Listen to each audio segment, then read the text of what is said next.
My name's Alex Schultz, and I'm a software engineer, and I work in an innovation lab at my company, and we work with machine learning and deep learning and artificial intelligence. I think there's this notion that you have to be a math major or have a PhD to get into machine learning, and I can tell you that's not the case. I come from a regular development background.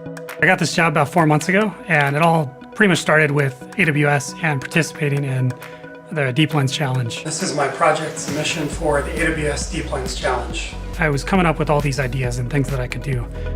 When I first started, I built a project called Deep Stash where you just draws mustaches on people's faces. That was kind of fun. But I was reading to my kids one night. Why would I be afraid of a long tongue, I asked. Well, I don't know, he said. The idea just came to me like, what if something else could actually read these books to my kids? So I created this project called Read to Me, which actually takes children's books and reads them out loud to children. Would you like to read a story? When I first started building this thing, I had to kind of break it down into steps. First thing, we had to find the block of text. You have to run it through something called OCR, so optical character recognition. And then I sent that off to Amazon Poly, turned it to speech, and then I got the audio file back. And I said, how I wish we had something to do. I told my kids that, hey, if I win, then I'll give each you $100. Sort of half jokingly, like, oh, I'm not gonna win this. Like, there's no way. Well, then I won, and then, they came asking for they came with their hands out. They're like, all right, Dad, here, pay up. And I'm excited to announce the launch of a new sports league, AWS Deep Racer League.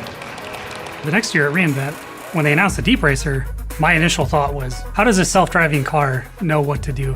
The Deep Lens is built on a OpenVINO platform, and there's an Intel GPU on the chip, which is the same setup on the Deep Racer. So going from Deep Lens to Deep Racer was a pretty natural progression. It's a fun way to learn. You can take the code that they already have as an example, and then through the console, they've really abstracted away a lot of the heavy lifting.